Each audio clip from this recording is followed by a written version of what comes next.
Interesting है, मजेदार है और बहुत ज्यादा इंपॉर्टेंट है। मतलब इजी बहुत है, आपको इतना आसान लगेगा जिसकी कोई हद नहीं। आपको लगेगा कि ये सब चीजें तो बड़ी आसान आसान चीजें हैं, हाँ, लेकिन समस्या पता है क्या होती है कि वो जब आसान आसान चीजें जब हम एप्लीकेशन के मोड पर जाते हैं, जब उनकी डिजायर होती है क्वेश्चन के अंदर कि उनको अप्लाई करना है, उस समय हम हार जाते हैं। वो इसलिए कि हमारे को हम ना बजाय मजे लेने के, बजाय उसको इंटरेस्टिंग बनाने के, हम टिपिकल बना देते हैं। कैसे रटने की कोशिश करते हैं, याद रखने की कोशिश करते हैं। कुछ याद नहीं रखना है, बिना याद रखे देखो आपको क्या क्या चीजें समझ में आती हैं। और ये जो है आज के टॉपिक में मैं बात करना चाह रहा हूँ क्वाड्रेंट के बारे में। 4 क्वाड्रेंट एक्स वाई एक्सिस और वेक्टोरिकल रिप्रेजेंटेशन, वेक्टर के बारे में बात ज्यादा करूंगा। ठीक है, वेक्टर में सबसे इंपॉर्टेंट होता है यूनिट वेक्टर, उसके बारे में मैं पूरी बातें करूंगा। और ध्यान दो कि मैं करने क्या जा रहा हूं। देखो हमारा जो एक्स वाई कोऑर्डिनेट सिस्टम है, उसमें ये एक्स होता है, ये वाई होता है, ये माइनस एक्स होता है, ये माइनस वाई होता है। मैं यहां पे 4 पॉइंट ले रहा हूं। एक पॉइंट ले रहा हूं ये वाला पॉइंट, बेटा एक पॉइंट ले रहा हूं मैं ये वाला पॉइंट, एक पॉइंट ले रहा हूं मैं ये वाला पॉइंट, और एक पॉइंट ये वाला ले रहा हूं मैं। ठीक है, देखिए इसके अंदर मैं कहूंगा एक्स एंड वाई इसके कोऑर्डिनेट होंगे। इसके कोऑर्डिनेट क्या होंगे? माइनस एक्स एंड वाई होंगे। इसके कोऑर्डिनेट क्या होंगे? माइनस एक्स माइनस वाई होंगे। पक्का? इसका क्या होगा? एक्स एंड माइनस वाई होगा। क्लियर? अच्छा, अब मैं अगर इसको ओरिजिन से कनेक्ट करता हूं तो ये आर होगा, है ना? इसको ओरिजिन से कनेक्ट करता हूं तो इसको भी मैं आर कह दूंगा, इसको भी मैं आर कह दूंगा, इसको भी मैं आर कह दूंगा। Right?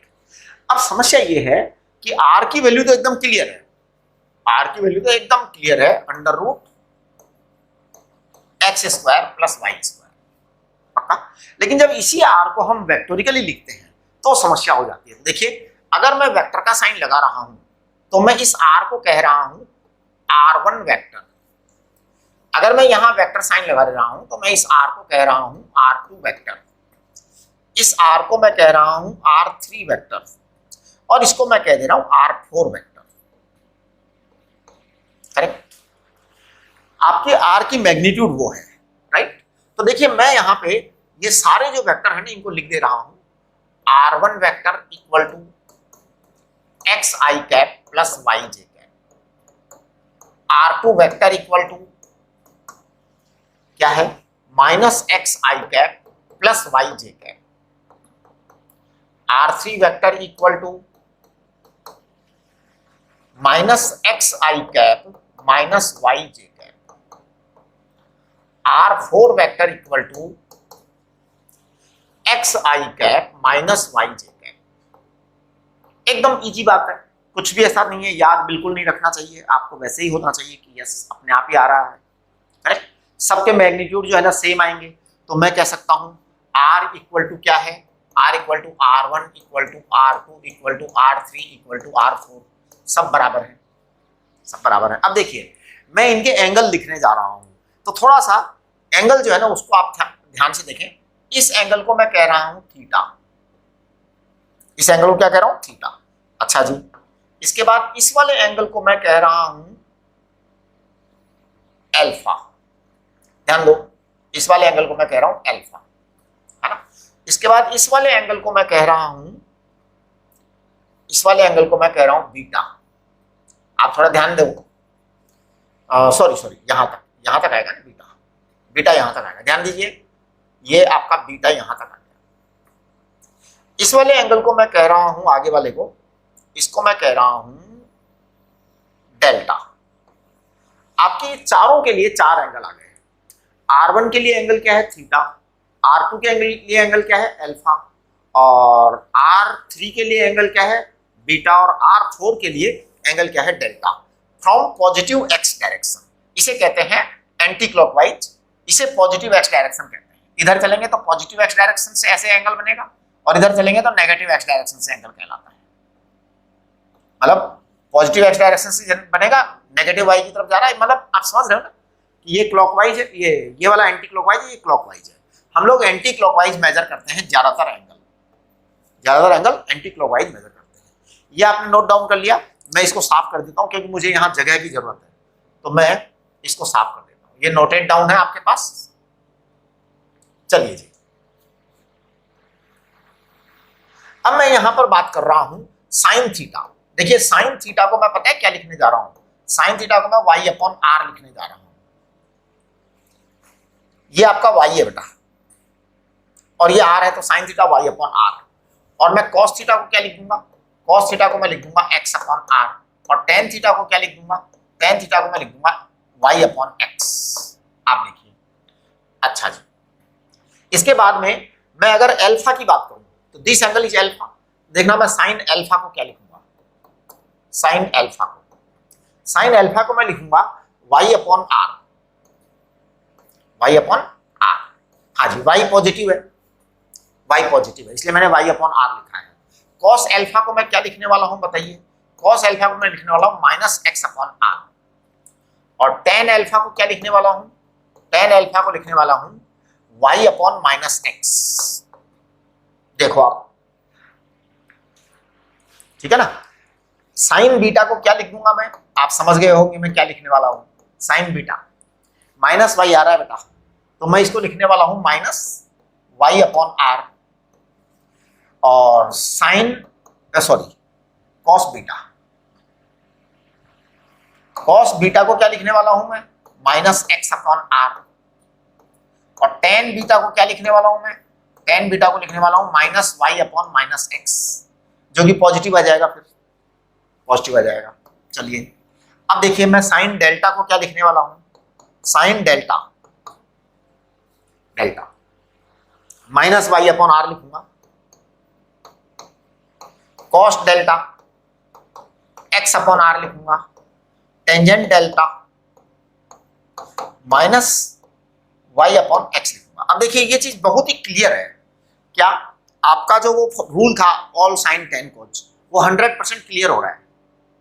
All sign ten cause, देखिए इसमें साइन टेन कॉस सब पॉजिटिव है। दूसरे वाले में आपका साइन पॉजिटिव है, कॉस नेगेटिव है, टेंजेंट पॉजिटिव है। तीसरे वाले में देखो आपका टेंजेंट पॉजिटिव है, क्योंकि ये प्लस आ जाएगा ना बेटा यहाँ पे। मैं थोड़ा सा इसको इधर खिसका देता हूँ, आप देखिए ये आपका प्लस आ जाएगा, वाई अपॉन एक्स पॉजिटिव आ जाएगा, टेंजेंट। और यहाँ पर आपका साइन नेगेटिव है, कॉस पॉजिटिव है, टेंजेंट नेगेटिव है। तो ये आपके ऑल साइन टेन कॉस का रूल प्रूव हो रहा है एकदम आराम से, कहीं कोई पंगा नहीं हो रहा है। ये तो आपका ये हो गया। अब मैं इसकी जगह वापस बना रहा हूं और मैं किसी भी एक वेक्टर को ले लेता हूं, R1 को ले लो, R2 को ले लो, R3 को ले लो, R4 को ले लो, है ना, वो कोई फर्क नहीं पड़ता। हम R1 से ही चालू कर देते हैं। तो मैं इसका वेक्टर लिखूंगा, देखो R1 वेक्टर,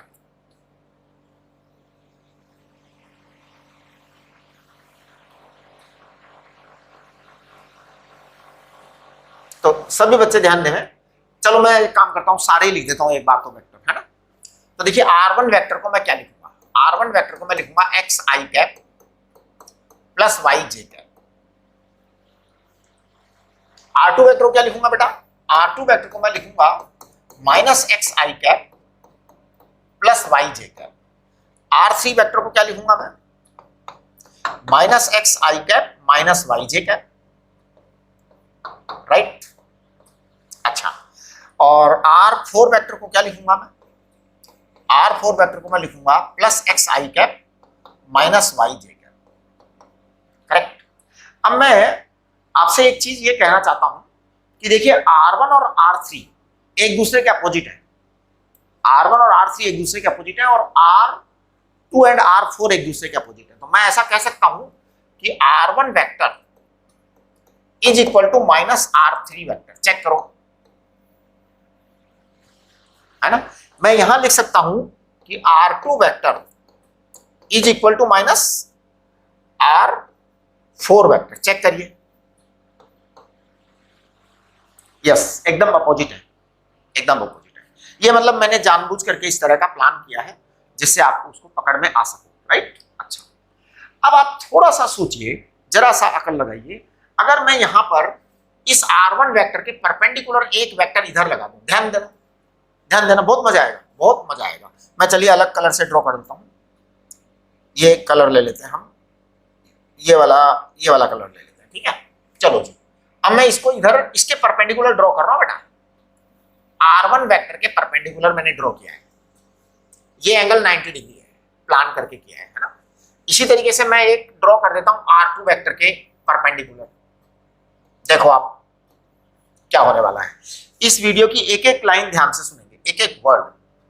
मैं यहां पर इसको ऐसे ड्रॉ कर देता हूं, करेक्ट, मैं यहां पर इसको ऐसे ड्रॉ कर देता हूं, है ना।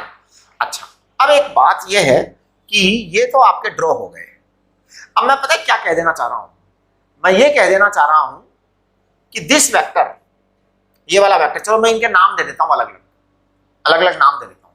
मैं एक काम करता हूं कि इसको कह देता हूं वेक्टर, कुछ वेक्टर बोल देते हैं, इसका नाम क्या दे देते हैं, इस वेक्टर का नाम P1 वेक्टर दे देता हूं, P1 वेक्टर।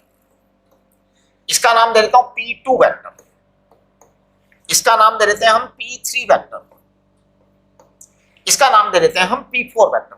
अब आप चेक करने की कोशिश करना, मैं पता है क्या लिखने जा रहा हूं, मैं एक चीज को गलत लिखूंगा, आपको मेरी गलती पकड़नी है, ठीक है। I am doing mistake. P1 vector को मैं लिख रहा हूं P1 वेक्टर, P1 वेक्टर को मैं लिख रहा हूं R2 वेक्टर। अगर मतलब इनकी साइज सेम है तो, साइज सेम है तो, मान लीजिए साइज सेम है ना, suppose size is same, size same, ऐसे थोड़ा समझने के लिए, बाकी ऐसा नहीं है कि हमेशा ऐसा होगा। मैं एक्चुअल में डायरेक्शन पर ज्यादा फोकस कर रहा हूं बजाय मैग्नीट्यूड और इन चीजों के, क्योंकि डायरेक्शन ही मुसीबत करती है। मैग्नीट्यूड वगैरह तो सारे बच्चे निकाल लेते हैं, सब बच्चे निकाल लेते हैं, एकदम एक्सपर्ट होते हैं, मैं जानता हूं, सारी मुसीबत डायरेक्शन की होती है। तो मैं कह रहा हूं P1 और देखो R2 वेक्टर सेम है, P1 वेक्टर के अलोंग R2 वेक्टर की सेम है, सपोज साइज सेम है, ठीक है। अब देखिए P2 वेक्टर क्या है, P2 वेक्टर मुझे लगता है P2 वेक्टर जो है ना R3 वेक्टर के लिए जैसा ही है, ठीक है। अच्छा, P3 वेक्टर देखना, P3 वेक्टर मेरे को लग रहा है R1 वेक्टर के, नहीं सॉरी P3 है ना, P3 R4 के बराबर है, R4 वेक्टर के जैसा है। और P4 देखना, P4 वेक्टर जो है मेरे को R1 वेक्टर जैसा लग रहा है, R1 वेक्टर जैसा लग रहा है। अब आप देखिए यहां पर अगर साइज सेम है, इफ साइज इज सेम, है ना, तो फॉर सेम साइज, अगर साइज सेम है तो मैं जरा इनको लिख देता हूं सारी चीजों के। P1 वेक्टर को मैं क्या लिखूंगा बताओ, अगर साइज सेम है तो एक्स वाई की वैल्यू सेम आएंगी, है ना। P2 vector, P3 vector, P4 vector. देखो बेटा P1 वेक्टर आपका R2 वेक्टर है, तो मैं इसको लिख दूंगा minus x i cap plus y j cap. आप समझ गए क्या लिखने वाला हूं मैं, है ना। इसमें आप समझ ही गए कि मैं क्या लिखूंगा, यहां पर मैं क्या लिखूंगा, मेरे को लिखने की जरूरत नहीं है, शायद टाइम खराब करने की जरूरत नहीं है। ये बातें आपको समझ में आ गई। अगर आपको यूनिट वेक्टर बनाना है तो आप मैग्नीट्यूड से डिवाइड कर दो, यूनिट वेक्टर बन करके आ जाएगा। आर की वैल्यू क्या है, आर की वैल्यू है √x² प्लस y²। यहां तक की बात समझ में आ गई। चलिए अब हम सर्कल पर इसी बात को लेंगे, इसी चीज को अब मैं सर्कल पर लूंगा, तो आप देखना सर्कल के ऊपर कैसे लेंगे कि मैं अब यहां एक सर्कल ड्रॉ करूंगा और सर्कल के एक्सिस बनाऊंगा। मैं देखना, मैं एक सर्कल ड्रॉ करने की कोशिश कर रहा हूं, मैं ट्राई करूंगा अच्छा सर्कल बनाने की। अच्छा सर्कल बनाया मैंने आज तो, क्या बात है, आज तो सर्कल सही बनाया, एक झटके में सही सर्कल बन गया मेरे से तो बनता ही नहीं कभी एक सही। चलो कोई बात नहीं, ये सेंटर है बेटा। अब देखो मैं सेंटर से यहां पे एक्स एक्सिस ड्रॉ कर दे रहा हूं, राइट, और मैं यहां पे वाई एक्सिस ड्रॉ कर दे रहा हूं, ठीक है जी। ये सर्कल है बेटा। Suppose A particle is going on circular motion, arrow देख लीजिए, एक पार्टिकल सर्कुलर मोशन पे जा रहा है और ये एरो है बेटा, राइट। मान लीजिए ये वाली जो है R1 पोजीशन वेक्टर है, R1 पोजीशन वेक्टर है, इसका एंगल थीटा है। फिर ये वाला R2 पोजीशन वेक्टर है, R2 पोजीशन वेक्टर है, इसका एंगल आप मान लो बीटा है, सॉरी अल्फा है ना। ये आपका R3 पोजीशन वेक्टर है, तो आप इसका एंगल मान लीजिए आपका बीटा है। फिर ये R4 पोजीशन वेक्टर है, तो आप इस R4 का वेक्टर का एंगल मान लीजिए आपका कितना है, डेल्टा है। ठीक है जी, ऐसा आपने मान लिया। अब देखिए R1 vector, R2 vector, R3 vector, R4 vector, ये तो मैं वापस वही लिख दूंगा जो पुरानी कहानी है, तो इसलिए उस कहानी को लिखने का कोई फायदा नहीं है। एक ही चीज को मैं बार बार लिखूं उससे कोई फायदा तो होने वाला नहीं है ना। तो आप देखिए -x एंड y ले लेते हैं इसको, मतलब वो बात एक अलग अलग वैल्यू जो है ना, आप x1 y1 ले लो, इसको x2 y2 ले लो, वो कोई खास बात नहीं है। मतलब हमारा फोकस जो है ना वो डायरेक्शन पर है, मतलब उस पर नहीं है। जैसे पिछले वाले में भी अगर आप कहें कि सर आपने x y की वैल्यूज अलग अलग ले ली तो कोई इश्यू नहीं है ना, इस पे इतना ज्यादा ध्यान देने की जरूरत नहीं है। x1 y1 ले सकते हो, इसको x2 y2 ले सकते हो, इसको x3 y3 लिख सकते हो कि साहब वैल्यूज तो आपने अलग अलग ली है, वो कोई फर्क नहीं, पर मान लो सब बराबर है ना। हाँ, तो आप ऐसा थोड़ा सा, मतलब हमारा फोकस जो है ना डायरेक्शंस पर है, बेसिकली फंडामेंटली मेरा फोकस डायरेक्शंस पर है, वैल्यू पर फोकस नहीं है। अब देखो ये R1 है, अगर मैं इसके परपेंडिकुलर एक लाइन ड्रॉ कर दूं तो टेंजेंशियल होगी सर्कल के। सर्कल के टेंजेंशियल लाइन को हम वेलोसिटी वेक्टर कहते हैं बेटा, सर्कल के टेंजेंशियल लाइन को हम वेलोसिटी वेक्टर कहते हैं, सर्कल के टेंजेंशियल लाइन को हम वेलोसिटी वेक्टर कहते हैं, सॉरी V3 वेक्टर, इसको हम कहते हैं वेलोसिटी वेक्टर, V4 वेक्टर। अब देखिए बहुत क्लियर बात है कि V1 वेक्टर का जो आएगा वो किसके बराबर होगा, आप सोचो R2 के बराबर। V3 वेक्टर, V2 वेक्टर जो आएगा वो किसके बराबर होगा, R4 के बराबर होगा। ये किसके बराबर होगा, V2 वेक्टर, ये R3 के बराबर हो जाएगा, V4 उसके बराबर हो जाएगा, अगर साइज सेम है तो, है ना। वो एंगल तो मैंने जानबूझ करके लिया है अलग अलग। अब मैं रैंडम बात करता हूं, एकदम जनरल बात, कि अगर हम सर्कल की ये डायरेक्शन समझ में आ गया, देखो इसको हम dl वेक्टर अपॉन dt कह सकते हैं, dl वेक्टर अपॉन dt कह सकते हैं इसको, वेलोसिटी को dl वेक्टर अपॉन dt या ds वेक्टर अपॉन dt कह सकते हैं। ठीक है, तो ये आपका सर्कल मैंने बना दिया। अब मैं इसकी कैलकुलेशन करूंगा, थोड़ी सी जनरलाइज्ड कैलकुलेशन आर्बिट्रेरी पॉइंट्स के लिए, है ना। तो फिर से देखिए मैं एक सर्कल बना रहा हूं,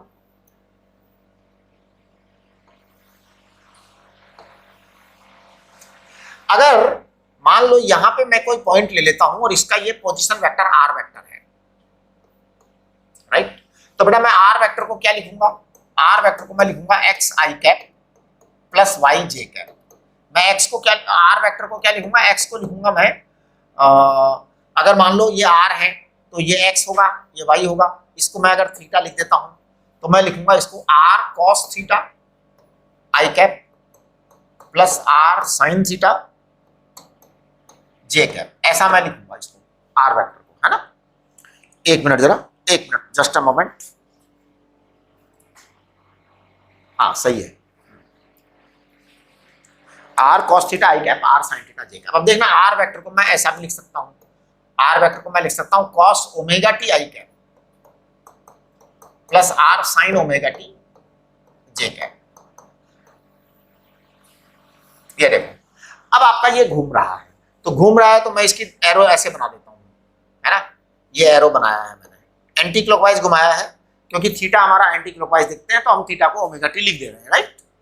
अच्छा, अब आपके पास ये r आ गया, इसको अगर मैं v वेक्टर लिखना चाहूं तो पता है मैं क्या करूंगा, dr वेक्टर अपॉन dt करूंगा। ये dr वेक्टर जो है ना ये चेंज इन r आएगा, ध्यान दो। जैसे मैं अगर ये छोटा सा यहां से चेंज बना दूं, मैं अलग कलर से बना रहा हूं, अलग कलर से अगर छोटा सा चेंज हो गया कि साहब ये पोजीशन बदल चुकी है, पोजीशन बदल चुकी है, तो ये आपका dr आएगा, ये वाला हिस्सा dr आएगा। इसको मैं dl भी कह सकता हूं, dr वेक्टर बोल सकते हैं, इसको dl वेक्टर बोल सकते हैं, है ना। तो देखना मैं इसको बोलूंगा dl वेक्टर अपॉन dt। ये वेलोसिटी वेक्टर है, इसकी डायरेक्शन हमेशा इधर ही होती है, इधर ही होती है। तो वेलोसिटी वेक्टर की जो डायरेक्शन होगी वो अभी आ जाएगी आपके सामने, आप न करोगे जब भी आ जाएगा। डिफरेंशिएशन करो, देखो आप, तो ये आपके पास आएगा minus are omega sine omega T I cap और plus are omega cos omega T J cap. आप देखिए, अब अगर आप यहां ध्यान देंगे ना, तो देखिए वी वेक्टर को जो हमने ये dl vector upon dt vector लिखा है या dr vector upon dt vector लिखा है, इसको मैंने डीएल कहा है ना। तो आप देखेंगे कि आर ओमेगा को आप एक बार कॉमन ले लो, आपको यहां minus sign omega T I cap और प्लस कॉस ओमेगा टी जे कैप आपको यहां मिल रहा है। पता है आपका x नेगेटिव हो चुका है, y पॉजिटिव हो चुका है, जैसा कि आपके पिछले वाले डायग्राम्स में था। देखना जरा, चेक करना, मैं डायग्राम दिखा रहा हूं पिछला वाला, देखो आप, उससे पिछला वाला देखो, उससे पिछला वाला देखो, P1 वेक्टर देखो, P1 वेक्टर देखिए आप, P1 में x नेगेटिव है आपका और y पॉजिटिव है, बिल्कुल एग्जैक्ट वहां आ रहा है P1 वेक्टर के इक्विवेलेंट। हाँ, यहां आ गया करेक्ट, ये वेलोसिटी वेक्टर आ गया। अब देखिए, अगर आपका ये घूमता घूमता यहां आ जाए तो हर जगह आपके वेक्टर दिखाई देंगे। अगर मान लो मैं यहां पर एक वेक्टर लेता हूं और मैं फिर इसका डायरेक्शन यहां दूं, डीएल वेक्टर का या वी वेक्टर का, तो बताइए यहां पर डीएल वेक्टर वी वेक्टर के अंदर क्या क्या पॉजिटिव क्या क्या नेगेटिव आएगा। यहां मेरे को लग रहा है एक्स नेगेटिव आएगा और वाई भी नेगेटिव आएगा, दोनों नेगेटिव आएंगे साथ। हाँ, दोनों नेगेटिव नेगेटिव आएंगे, एक्स भी नेगेटिव वाई भी नेगेटिव, दोनों ही नेगेटिव नेगेटिव आएंगे, राइट।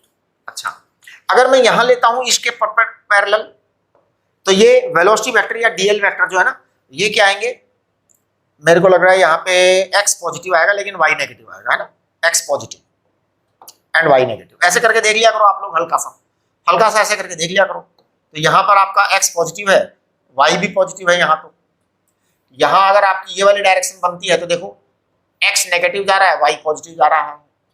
आपकी ये डायरेक्शन बनती है तो एक्स भी नेगेटिव है, वाई भी नेगेटिव है, ये आप देख सकते हो इसको करके, है ना। अच्छा, अब देखिए ये तो आपका एक सिंपल सी बात हो गई। अब मैं थोड़ा सा एक स्टेप आगे बढ़ता हूं। किसी भी वेक्टर में एनी वेक्टर रूल क्या है, रूल है मैग्नीट्यूड इनटू, एनी वेक्टर का रूल क्या है, मैग्नीट्यूड इनटू आपके डायरेक्शन, ये आता है। डायरेक्शन को हम कहते हैं यूनिट वेक्टर, डायरेक्शन का मतलब होता है यूनिट वेक्टर। अब देखो आप, जैसे अभी अभी हमने जो एक काम किया था कि ये सर्कल बनाया था, तो आप जो है, अगर ये आपका आर था या R1 वेक्टर था, इसको आप एंगल थीटा ले सकते हो। ये आपका मान लो R2 वेक्टर था, अब आप थीटा जो है ना, इसी को थीटा कह लो वापस से, है ना।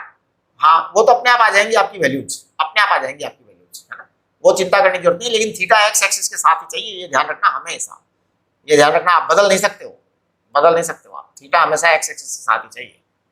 आप ऐसा करिए, ये आर ले लीजिए, तो आप इसको थीटा लिख सकते हो, है ना। हाँ, और ये आर ले लीजिए, आप इसको थीटा लिख सकते हो। अब अकॉर्डिंगली आपको जो है ना वैल्यूज लेनी है, पॉजिटिव नेगेटिव, वो अपने आप आती जाएंगी, आपको चिंता करने की जरूरत नहीं है। अच्छा, अब अगर आपने ये लिया तो देखो इसके अंदर क्या होगा कि ये आपका वी वेक्टर या डीएल वेक्टर अगर आपने छोटे छोटे पीसेज कर दिए, जैसे मान लो ये सर्कल का छोटा सा पीस कर दिया, ये छोटा सर्कल का पीस कर दिया, तो क्या होगा, इसको हम डीएल वेक्टर लिख सकते हैं। अब ये डीएल वेक्टर जो है ना, ये क्या है, डीएल वेक्टर है DL magnitude into unit vector. अब इसका यूनिट वेक्टर जो भी आएगा इस डायरेक्शन में वो आपको देखना है। तो देखो अगर हमने ये एंगल थीटा लिया तो आप सोचो कि ये एंगल क्या होगा, थीटा होगा, नेचुरल है। ये माइनस एक्स में आएगा और वो प्लस वाई में आएगा। आप यहां लिख सकते हैं माइनस कॉस थीटा आई कैप प्लस साइन थीटा जे कैप। ये आपके डीएल वेक्टर आ गए। डीएल वेक्टर को अब आप डिफरेंशिएट कर दें टाइम के साथ में तो आपकी स्पीड आ जाएगी। डीएल वेक्टर अपॉन dt लिख दें तो ये आपका v आएगा और माइनस कॉस थीटा आई कैप प्लस साइन थीटा जे कैप आ जाएगा। कुल मिला के मैं आपसे ये कहना चाह रहा हूं कि आप कुछ भी याद मत रखो, याद रखना ही पाप है। प्रयत्न करो कि आप उसी समय फैसला लो। अब आप कहेंगे सर उसी मोमेंट पर फैसला लेंगे तो हमें टाइम ज्यादा लगेगा, एकदम गलत बात है, एकदम रिडिकुलसली बात है। यही चीज हमारे को जो है ना सिखाई जाती है 8वीं क्लास में, 6ठी क्लास में, 7वीं क्लास में, 10वीं क्लास में, 11वीं क्लास में, 12वीं क्लास में। ये हमारे एजुकेशन सिस्टम का फॉल्ट है। भाई ईश्वर ने आपका दिमाग ऐसा बनाया है कि आपका दिमाग उसी समय आप डिसीजन लेंगे तो टाइम कम लगेगा, और आप रटा रटाया डिसीजन लेंगे तो या तो गलत होगा या टाइम ज्यादा लगेगा। आप सोचते रहोगे वहां पे कि क्या करना है क्या नहीं करना है। आप फ्री माइंड से फैसले नहीं कर पाओगे। आपको हर समय एक डर लगा रहेगा, डर, दुख दुख दुख, अंदर से डर डर डर चलता रहेगा। डरना बंद करो, डरना बंद करो, किसी से डरने की जरूरत नहीं। उसी समय आप सोचिए कि क्या डायरेक्शन होनी चाहिए, कौन पॉजिटिव होना चाहिए, कौन नेगेटिव होना चाहिए। यूनिट वेक्टर की वैल्यू में x के साथ में जो एंगल बन रहा है उसे कॉस लिखना है, y के साथ जो एंगल बन रहा है उसे साइन लिखना है, या जो एंगल बन रहा है ना। मैंने तो आपको यूनिट वेक्टर के लिए एक बहुत जनरल कंसेप्ट दिया था, n cap equal to cos alpha i cap plus cos beta j cap plus cos gamma k cap. ये बहुत जनरल कंसेप्ट था। आप क्या समझ रहे हैं कि ये कंसेप्ट कहीं गलत हो सकता है? इम्पॉसिबल है, कभी भी गलत नहीं होगा। अब आप कहेंगे सर यहाँ तो आप साइन लिख रहे हो y के साथ, यहाँ बीटा लिख दिया। कोई बात नहीं, आप वहां कॉस लिखिए ना, मैं कब वो यहाँ कॉस लिखिए, यहाँ भी आप कॉस लिखिए। आप कॉस 90 माइनस थीटा लिखिए, यहाँ आपने कॉस थीटा लिखा, आप साइन की जगह कॉस 90 माइनस थीटा लिखिए, साइन थीटा बन जाएगा आपका। कहाँ प्रॉब्लम हो रही है? तो मेरा आप लोगों से रिक्वेस्ट है कि इस वेक्टर वाले मामले को लेकर के बहुत ज्यादा टेंस मत होइए और इसको मस्ती से कीजिए। आपको सारी चीजें समझ में आएंगी। डीएल वेक्टर जो है वो भी, अब डीएल वेक्टर तो वी वेक्टर के जैसा ही होगा, है ना, क्योंकि हम लिख रहे हैं वी वेक्टर बराबर DL vector upon dt vector. इसको आपने dr vector upon dt vector लिखा तो बेटा ये तो सेम ही आएंगे ना, सेम ही आएंगे। वी वेक्टर बराबर dr वेक्टर आएगा, सॉरी मतलब मैग्नीट्यूड इसका जो है ना यूनिट वेक्टर आएगा, ऐसा नहीं बराबर आ जाएगा वो यूनिट वेक्टर बराबर आएगा, डायरेक्शन सेम आएगी, है ना। डायरेक्शन ऑफ वी वेक्टर आप ये कह सकते हैं कि v cap is equal to dl vector cap equal to dr vector cap, ये लिख सकते हैं, ये लिख सकते हैं। यूनिट वेक्टर बराबर होगा। एक्चुअल में मेरा जो फोकस है ना वो डायरेक्शन पर बात करने की है। तो देखिए सबसे पहले वाले पेज को आप अच्छी तरह से देखिए। ये आप इन चीजों पे ध्यान मत दो कि x की वैल्यू क्या आ रही है, y की वैल्यू क्या आ रही है। आप कहोगे सर यहाँ x की वैल्यू जो है वो वहाँ y की बन गई, वहां जो y की है वो वहां x की बन गई बेटा, वो दिखाई दे रहा है, हमें भी दिखाई दे रहा है ना। मेरा पर्पज केवल आपको जो है ना ये आई कैप जे कैप और डायरेक्शंस पर फोकस करना है। देखिए इसमें और tan theta cos theta sec theta cos theta all sine tan cos आपको वैसे आप याद रख लेते हो, आप चाहो तो वैसे भी निकल करके आ जा रहा है, लेकिन कोई दिक्कत नहीं, वो आपने याद रखा है ना, उसको रखे रहने दो। ऑल साइन tan cos एकदम सही तरीका है, कोई प्रॉब्लम नहीं है, राइट। तो ये एक चीज है। एक मैं जो है ना आप लोगों को मैथमेटिकल टूल्स के भी वीडियो भेज दूंगा, शायद मैंने 12th में नहीं भेजे, ठीक है, तो वो हम देखते हैं, ठीक है। और इसको आप एक बार अच्छी तरह से तैयार करो, मेरे को लगता है बहुत सारी चीजें शॉर्ट आउट हो जाएंगी। आप अच्छा एक और बात भी बता दूं मैं, नहीं तो फिर वो रह जाएगा। देखिए जैसे ये मान लो सर्कल है ना, अब सर्कल है, आपने यहां पर जो है एक पॉइंट लिया, एक छोटी सी बात है, वो बड़ी इंपॉर्टेंट बात है। आपने आर वेक्टर को क्या लिख दिया, आर वेक्टर को लिख दिया है आपने r cos omega T I cap plus r sine omega T J cap, ये आपने लिख दिया, ठीक है बेटा, ये आपका आर वेक्टर हो गया। अब देखो वेलोसिटी वेक्टर क्या आएगा, वेलोसिटी वेक्टर आएगा d r vector upon d t. तो चेक करिए आप, minus are omega cos omega T I cap, differential किया है, plus are omega cos omega T J cap, ये आपका क्या आ गया, वेलोसिटी वेक्टर आया है, ध्यान दीजिए।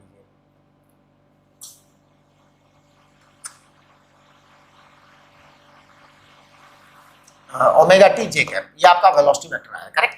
अब अगर आपको एक्सीलरेशन वेक्टर निकालना हो तो कुछ नहीं, आप dv वेक्टर अपॉन dt कर दो, dv वेक्टर अपॉन dt कर दो, इसको सेंट्रीपिटल एक्सेलरेशन कहते हैं। तो ये minus omega square R R cos omega T I cap plus sine omega T J cap आ जाएगा। देखो माइनस आ जाएगा। अब अगर आप देखेंगे ना ध्यान से यहां पर, तो r vector dot v vector ये हमेशा जीरो आएगा, हमेशा जीरो आएगा, ये कभी कुछ और आ ही नहीं सकता। R vector dot v vector dot product करके देखो, हमेशा जीरो आएगा। ए वेक्टर जो है वो हमेशा minus omega square r vector आएगा, चेक करो।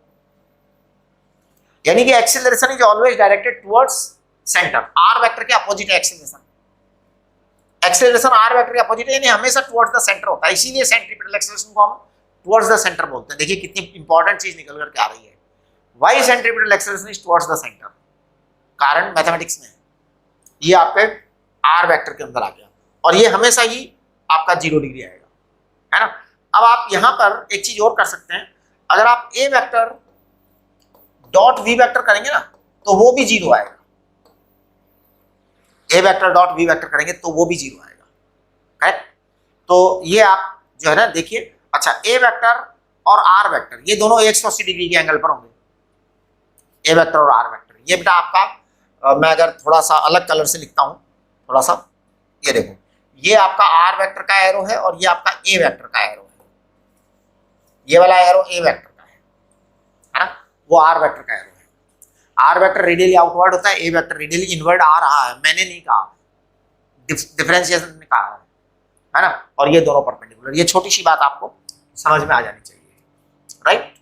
तो अब हम जो है मेरे को लगता है कि चीजें काफी कूल हो जाएंगी, और थोड़ा सा आप लोग जो है इसको अच्छी तरह से रिवाइज करो। याद बिल्कुल नहीं करना है, नोट डाउन करना चाहो तो कर लो, और बजाय नोट डाउन करने के अगर आप इसको 2-3 बार वीडियो को देख लें तो ज्यादा अच्छा है।